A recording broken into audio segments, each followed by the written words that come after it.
Oke, jalannya Pak. Ini kok suaranya nggak ada ya? Pan, Suaranya sini nggak ada ya? headset kan?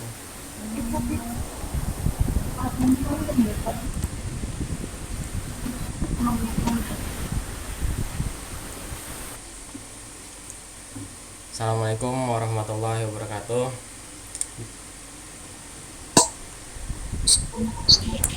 Waalaikumsalam. Waalaikumsalam warahmatullahi wabarakatuh. Ya, perkenalkan nama saya Muhammad Rizal dari Fakultas Hukum Universitas Ahmad Dahlan. Izinkan saya menyampaikan tujuan saya di sini. Saya ada ingin melaksanakan tugas yang mana tugasnya itu mata kuliah filsafat hukum yang diampu oleh Dr. Anda Ibu Sumaryati, dan saya di sini tidak sendiri, saya ditemani oleh Bapak Bribda Arif Sujarwo.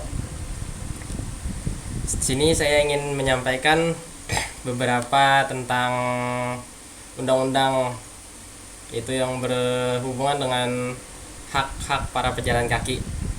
Izinkan saya untuk share screen dulu.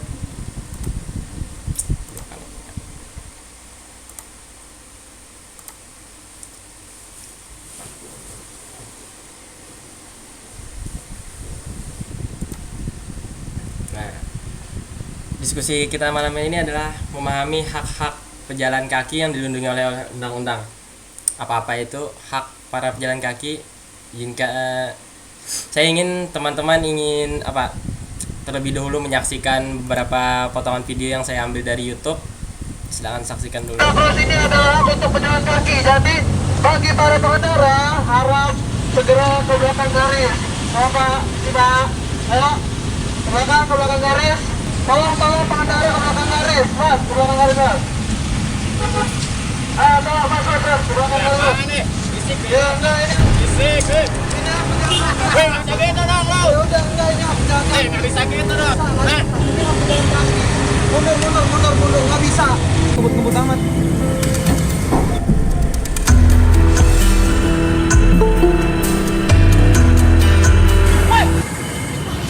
Wah, gokil. Apa-apaan nih? Wah, gokil.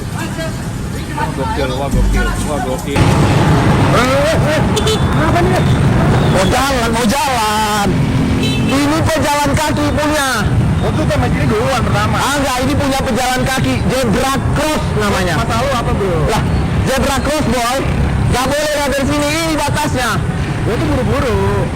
Lah, lu punya utang gak ini buat pejalan kaki? Lu kira gak ada yang jalan di sini? Ya lu masalahnya lu sekarang aparat buta. Lu pakai seragam kan? Iya. Emang salah kalau bukan gua aparat? Sewot amat bro. Ya, dari beberapa video yang kita saksikan di atas masih banyak para masyarakat yang masih tidak mengerti betapa pentingnya zebra cross untuk para pejalan kaki. Sebentar.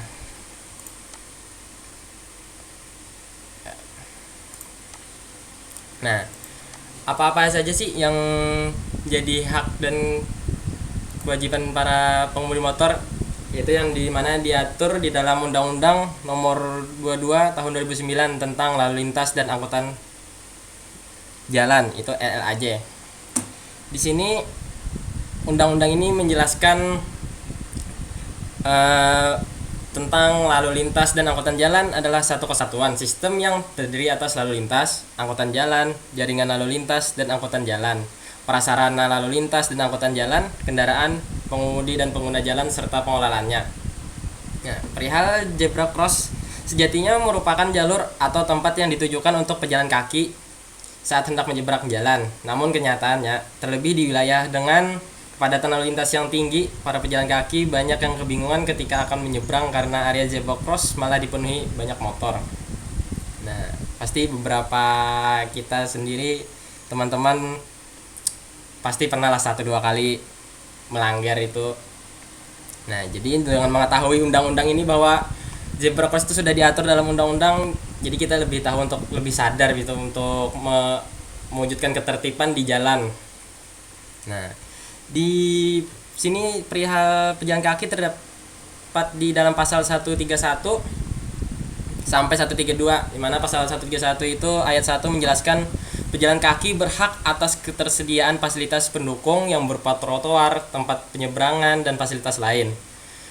Pasal 131 ayat 2 telah ditegaskan bahwa pengemudi memang wajib mendahulukan pejalan kaki di tempat penyeberangan zebra cross. Nah, jadi para pengemudi motor kalau melihat sudah dari jauh ada orang pengen nyebrang di zebra cross, kita para pengemudi motor lebih baik mendahulukan para pejalan kaki menyeberang dulu. Dengan kita, bila kita melihat sudah dari jauh, pelan-pelan kita melihatnya. Selanjutnya, ini kewajiban yang harus dipatuhi para pejalan kaki disebutkan di dalam pasal 132. Pasal 132 ayat 1 yaitu pejalan kaki wajib menggunakan bagian jalan yang diperuntukkan bagi pejalan kaki atau jalan yang paling tepi atau menyeberang di tempat yang telah ditentukan. Pasal 132 ayat 2 yaitu dalam hal tidak terdapat tempat penyeberangan yang ditentukan sebagaimana yang disebutkan pada ayat 1 huruf B tersebut, pejalan kaki wajib memperhatikan keselamatan dan kelancaran lalu lintas. Nah, jadi misalnya tidak terdapat zebra cross atau penyeberangan bagi pejalan kaki, ya ini pakai yang 132 ayat 2 ini. Utamakan keselamatannya dan kelancaran lalu lintas. Itu biasanya kan kita lagi dulu diajarin tuh. Sebelum nyebrang lihat kiri kanan dulu gitu. Nah, yang terakhir ini tentang pengemudi motor wajib mengutamakan pejalan kaki yang disebutkan dalam pasal 106. Yang mana pasal 106 ini ayat 2 yaitu setiap orang yang mengemudikan kendaraan bermotor di jalan wajib mengutamakan keselamatan pejalan kaki dan pesepeda. Nah, selanjutnya pasal 106 ayat 4 yaitu setiap orang yang mengemudikan kendaraan bermotor wajib mematuhi ketentuan rambu lalu lintas, marka jalan, dan lain-lain. Nah, apabila pengendara bermotor melanggar aturan itu akan ada sanksi yang tertuang pada pasal 287 yaitu bisa dipidana kurungan paling lama 2 bulan atau denda paling banyak 500.000. Nah, jadi teman-teman apabila sudah mengetahui nih apa itu fungsinya zebra cross, hak-hak pejalan kaki, terus kewajiban para pemobil bermotor nih gimana? Sudah dari sekian yang saya jelaskan tersebut, apakah ada yang ingin ditanyakan teman-teman? Mungkin Bapak Arif Sujolo bisa menjawab pertanyaan dari teman-teman sekalian. Silakan, waktu dan tempat teman-teman ingin bertanya disilahkan.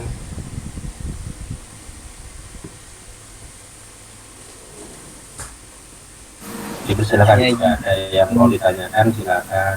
Silakan, kalau ada ditanyakan. Izin bertanya, Saudara Rizal. Ya, silakan. Ya, tadi sudah disampaikan atau dilihatkan tadi video terkait tentang melanggar batas zebra cross. Ya. Ada beberapa masyarakat yang menegur secara langsung. Jadi yang saya tanyakan di sini untuk menegur orang yang melanggar batas zebra cross, apakah hanya aparat saja yang berwenang? Apakah masyarakat juga berwenang gitu? Nah, mungkin itu saja pertanyaan saya. Terima kasih. Terima kasih. Jelas. Terima kasih Mas Rahmat, ini pertanyaannya mungkin bisa dijawab oleh Bapak Arif Sujarwo. Nah, terima kasih. Sebelum menjawab saya akan memperkenalkan diri dulu. Jadi saya nama Arif Sujarwo, pangkat 3, jabatan sebagai Kaorbin Observantas Polres Riau. Jadi Kaorbin Observantas Polres Riau. Sebelum menjelaskan pertanyaan tadi, saya akan bacakan dulu pasal 260 Undang-Undang Lalu Lintas nomor 22 tahun 2009. Dalam pasal 1, dalam hal penindakan pelanggaran dan penyidikan tindak pidana penyidik kepolisian negara Republik Indonesia selain diatur di dalam Kitab Undang-Undang Hukum Acara Pidana dan Undang-Undang tentang Kepolisian Negara Republik Indonesia di bidang lalu lintas angkutan jalan berwenang, ini kewenangan seorang petugas polisi atau kewenangan polisi. A. Memberhentikan, melarang atau menunda pengoperasian dan menyita sementara kendaraan bermotor yang patut juga melanggar peraturan berlalu lintas atau merupakan alat dan atau hasil kejahatan. Melakukan pemeriksaan atas kebenaran keterangan berkaitan dengan penyidikan tindak pidana bidang lalu lintas. Meminta keterangan dari pemudi, pemilik kendaraan bermotor atau perusahaan angkutan jalan. Dari pasal 260 tersebut sudah jelas bahwa yang berhak untuk memberhentikan, menegur atau melarang itu adalah petugas dari kepolisian.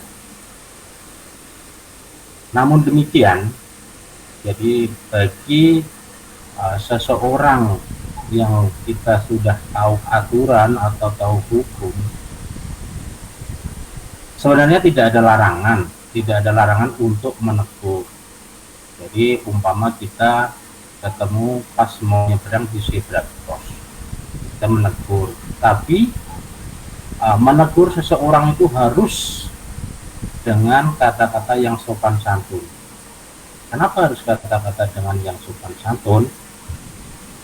Apabila kita menegur dengan kata-kata kasar atau tindakan-tindakan lain yang akan merugikan pengguna jalan tersebut, bahkan akan merugikan kita sendiri. Sedangkan kita petugas dari kepolisian saja untuk menegur itu mengutamakan prinsip 5M tadi, mulai dengan senyum, sapa, salam. Nah, jadi tidak ada larangan untuk menegur, namun apabila perbuatan kita menegur itu mengakibatkan yang kurang baik dengan kita atau orang lain, mending kalau saran saya tidak bisa menegur. Apalagi seperti yang terlihat dalam video tadi. Kalau dalam video tadi, seandainya kita yang melanggar, terus kita ditegur dengan seseorang yang perbuatan seperti itu, tentunya lah kita akan marah. Nah, lebih baik seperti itu kita tidak usah menegur. Kalau memang kita menegurnya secara itu, apalagi sampai melewati kendaraannya, menginjak mobilnya, nah itu sangat tidak diperbolehkan. Kemudian apabila kita menegur atau sampai menginjak sepeda motor atau mobil yang dipakainya, dilewati kita di atasnya itu, bahkan kita nanti akan rugi sendiri. Jadi kita apabila mobil yang kita injak tadi rusak, orang mengadu, bahkan kita akan menjadi pelaku tindak pidana, yaitu disebutkan dalam pasal 406 KUHP yang isinya kurang lebih demikian. Jadi ayat 1, barang siapa dengan sengaja dan melawan hukum, menghancurkan, merusakkan, membuat tidak dapat dipakai lagi atau menghilangkan barang sesuatu yang seluruhnya atau sebagian milik orang lain, diancam dengan pidana penjara paling lama 2 tahun 8 bulan atau denda banyak 500 rupiah. Nah itu akhirnya kan kita kalau seandainya menegur itu kurang sopan atau sampai menginjak-injak mobil seperti dalam video tadi, kan akhirnya kita yang rugi sendiri. Jadi bagi rekan-rekan mahasiswa, silahkan kita bisa cerna akibat kita menegur itu bagaimana, kecuali bagaimana, mohon maaf Bapak Ibu, ini zebra cross menyeberang jalan. Nah, mungkin seperti itu saja. Apabila yang bersangkutan tidak mau, ya kita biarkan aja sudah. Yang penting kita bisa jalan di zebra cross, daripada kita akan mengakibatkan kerugian pada kita sendiri akibat daripada menegur. Demikian kira-kira penjelasan saya, silakan yang lain. Ya mungkin ada yang lebih bertanya lagi. Sudah jelas Mas Robani jawabannya kan dari Bapak Arif Sujarwo dari pertanyaan sampean tadi. Silakan kalau ada yang bertanya lagi. Waktu.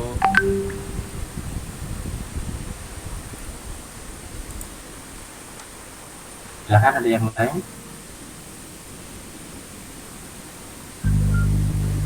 Saya mau bertanya Mas Rizal. Silakan Mas Alwi. Ya, saya mau bertanya, seandainya kita melanggar lalu lintas, itu kita bisa nggak milik sanksinya? Misalnya denda, itu caranya gimana ya? Denda itu langsung bayar dengan aparat yang bertugas di lapangan itu atau gimana? Mungkin itu aja. Oke, terima kasih Mas Alwi pertanyaannya. Mungkin Bapak Arif Sujarwo bisa menjelaskan tata cara kalau kita melanggar gitu. Pada tempat. Silakan. Terima kasih. Maksudnya ini cara pembayarannya denda gitu ya. Iya. Jadi saya jelaskan tentang prosedur penyelesaian tilang. Jadi seseorang pelanggar yang ditilang bisa menghadiri sidang langsung di pengadilan pada hari dan tanggal yang sudah tertera pada surat tilang tersebut. Jadi pelanggar, Pak, saya mau ikut sidang saja, atau bisa membayar langsung ke teller bank atau melalui ATM. Jika ingin membayar melalui bank atau ATM, terlebih dahulu si pelanggar meminta nomor kode BRIVA. Jadi nomor kode BRIVA kepada petugas penindak. Nanti petugas akan mengentri data tilang tersebut. Nah, setelah dientri baru keluar kode BRIVA. Nah, setelah dapat kode BRIVA, baru kita melakukan pembayaran baik melalui teller Bank BRI maupun melalui ATM. Jangan sampai adik yang sudah mahasiswa dan terpelajar membayar kepada petugas. Jadi itu sangat dilarang oleh institusi kepolisian. Jadi tidak boleh membayar langsung kepada petugas. Demikian penjelasan saya.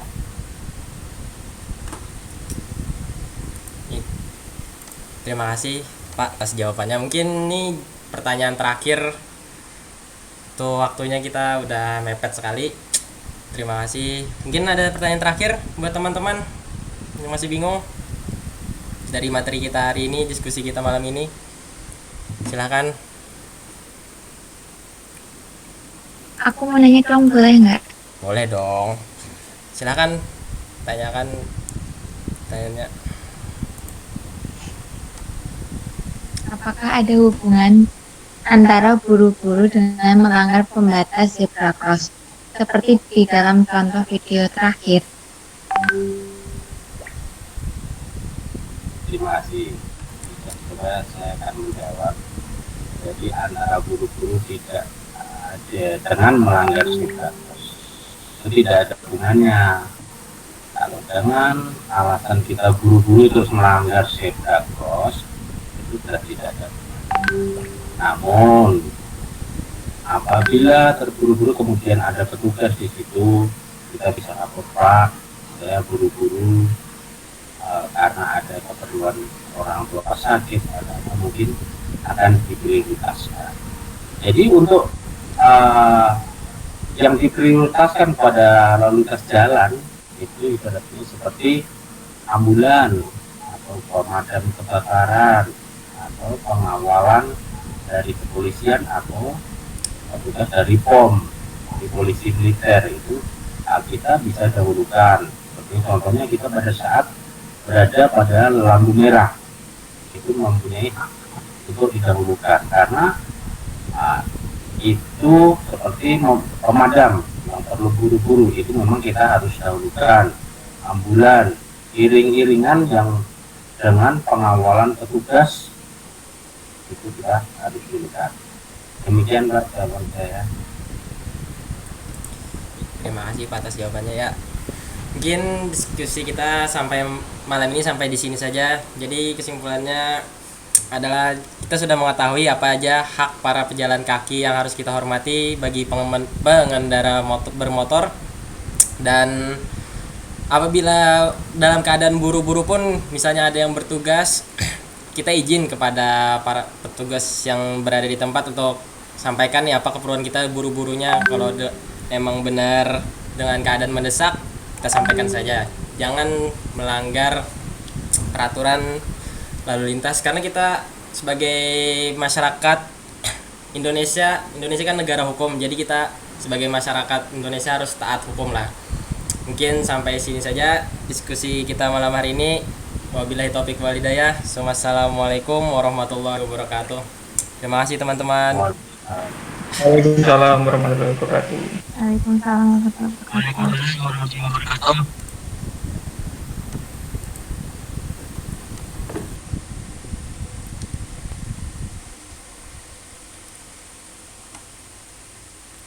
Ini keluarnya lah Kak, tutup panggilan. Akhiri panggilan, keluar dari panggilan. Ini gak bisa potong deh, anjing. Tadi ingat enggak Pak? Panik banget.